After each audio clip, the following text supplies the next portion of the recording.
Are you thinking about joining a coven? Hi, I'm Sandra from MysteryWitchSchool.com, and if you're new to the channel and you want to find out more about Wicca and witchcraft, then hit the subscribe button below so that you don't miss anything. In this video, I want to tell you a little bit about my coven experience and give you some tips of what to look for if you are looking for a coven. So firstly, my experience of being in a coven was great. I've been in 2 covens and I found them to be incredibly helpful, not only because you're part of a community of like-minded people and you're forming friendships, but also because if you're in a training coven, you're also getting training from people who've got years and years of experience behind them. And that's really important. We learn from each other, and it's just the way we are as human beings. We're a social species and we learn best from other people. Even traditionally, where you may have had the cunning folks, or the cunning man, cunning woman, shaman, village witch, they would have learnt from somebody else. There weren't necessarily the books around in those days to learn from. They learnt from other people, and learning from other people's experiences and being taught in not just in knowledge-wise, but having that transmission energetically from another person, which is what you get if you're learning from a teacher one-to-one, or if you're learning in a group environment or a coven environment, is really the way we learn. I'm really into books and I love reading books as much as any other pagan does, but our knowledge, books about knowledge, they're not about practice, and books don't give you experience, they'll give you knowledge. And what we tend to do with books is we tend to read them for knowledge, because that's kind of our relationship with books. Books are 20% of it, practice is the 80% of it. So having a coven gives you the opportunity to practice with other people, and it gives you the opportunity to learn from other people as well. And that's what I found when I was in the coven. Plus you get to have the celebrations and the initiations with other people. We would go camping for initiations out into the forest areas, and it was just magical. Having that community of like-minded people was awesome.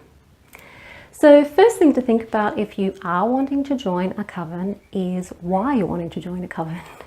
What is it about being part of a community, a part of a committed community that draws you to it? So really think about why it is that you're wanting to join the coven, and how much time you can devote to it, and what other resources you may need to contribute as well.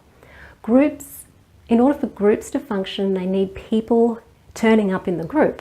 So if people aren't coming to the trainings, or they're not coming to the Sabbats and the rituals, then the group's not going to exist for very long.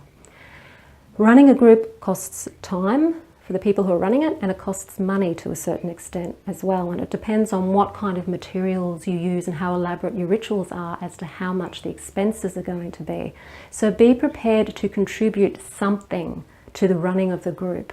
If you don't have the financial backing, then maybe you can give more time to the group or contribute in some other way, but you will need to contribute resourcefully to the group, because it costs money to run a group, and it costs time and resources. So seriously think about that. It shouldn't cost a huge amount of money.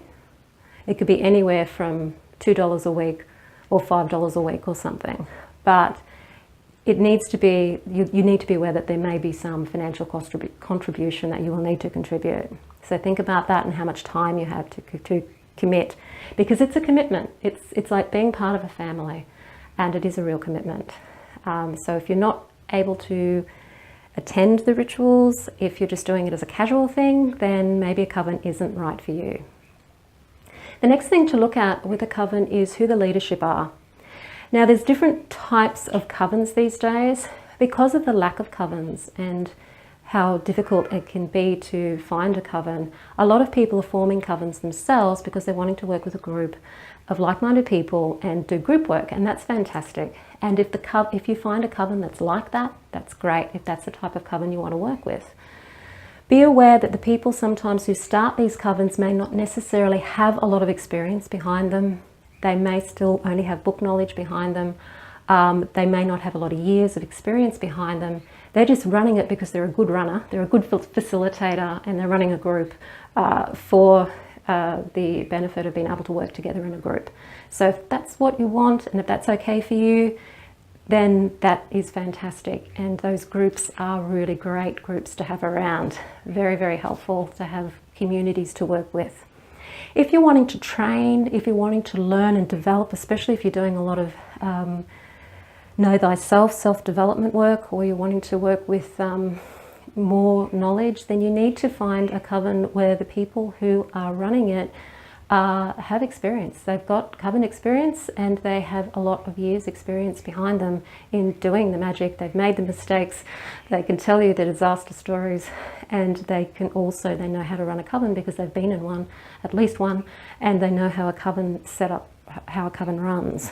So if you're looking for more training and more development and more knowledge and inner work, that you need to be working with teachers, people who can teach you, and people who can teach you are people who have already walked the path and who still are walking the path. They're still developing themselves, they're still training, and you have that, you have somebody who's got more experience than you have, and preferably they don't just have book experience either. And I know I say a bit harsh with the whole book thing, but honestly,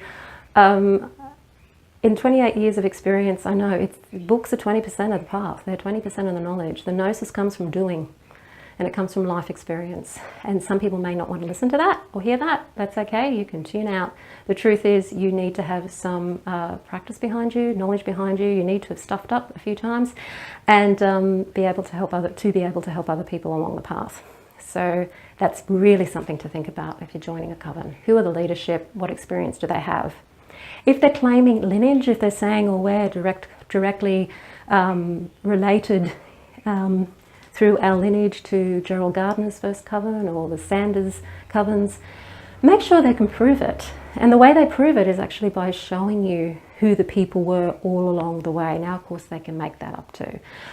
But at least you can see they've put in an effort you need to be able to see the lineage. You can't just take somebody's word for it, that they're direct lineage from the founders or the people who started the Wiccan religion or movement or the witchcraft thing. You need to be able to get proof of that, because some people will tell you that they're directly aligned or come from the Alexandrian tradition from the very first coven, and they may not have. So just be aware of that.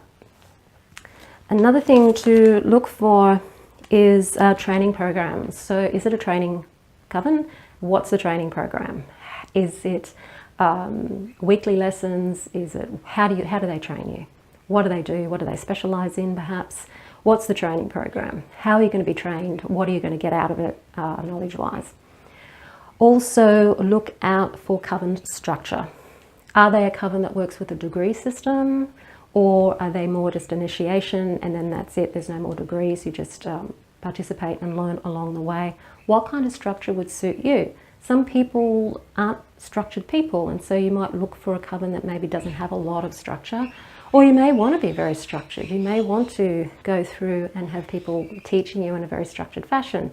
So looking to see what structure the coven operates in. Is there an inner circle? Is it like a group of elders, and how are they elected? And how do you get to be one eventually? How does it all work? Do they have a probationary system? You spend 3 months with the coven, and then after 3 months, do you then go in and see whether they want you to stay with them and whether you want to stay with them? Make sure you're aware of the fact that you're interviewing them as much as they're interviewing you, and that you're sussing them out as much as they're sussing you out. So it's a two-way thing. Another thing to look at is, just making sure I've got everything here, is to make sure that you feel good in that group, if you feel comfortable with those people. Some people you may not gel with. Some of the leadership, the way that the aim of the group may not be something that you share the same aim with. So shop around. Don't feel like there's something wrong with you if you go into a group and you just don't gel with them, or their goals and their aims are different to yours. It just means that you're not suitable for that group, and that's okay. Go and find where you are feeling suited to. Coven should be an environment that you are allowed to flourish as who you truly are, as in your true will, but they also give you the room to grow as well. So they should be able to provide you with challenges to your growth, as well as being able to accommodate your growth at the same time. So you want to make sure that you're in a coven where you're allowed to grow, and where they will give you a little bit of a challenge to grow. Because if you aren't challenged, you're just going to stay where you are. And that's not helpful for the path, because you need to be able to become more and more and more aware of who you really are. We start out thinking we know who we are, but it takes a while before we actually realize that that's who we've been told we are, or who we think we are, or who we feel comfortable being. And that's really just the ego. It's about being able to discover the true will and who the true self is. And that takes a lot of time. And working with a group is a good way to discover yourself, because the group will provide you with the other people to mirror those qualities in yourself that may be shadow qualities, or qualities that you have in you that you're not expressing, that you should be expressing. So that is it for covens. If you are unable to find a coven, or you don't want to join a coven but you still want to train in a community of like-minded people, I have an online membership program where you can join at any time. It's a 12-month program. You will be in a community of like-minded people online and via a Facebook group, and you will get monthly modules of training that will take you through roughly through the first year or so of the Wiccan witchcraft training. It doesn't adhere to a particular tradition. It is a bit more open and eclectic, but it will give you a really good understanding and a step-by-step roadmap of how to navigate your way through all of the practices from somebody who has actually spent 28 years going through the whole thing, and just helping you get relief from that overwhelm of what do I do, where do I start, and how do I keep going. If you like this video, please hit the like button, share it with your friends, don't forget to comment, and if you want to find out any more about the training program, the details are in the description field below. I'm Sandra from mysterywitchschool.com.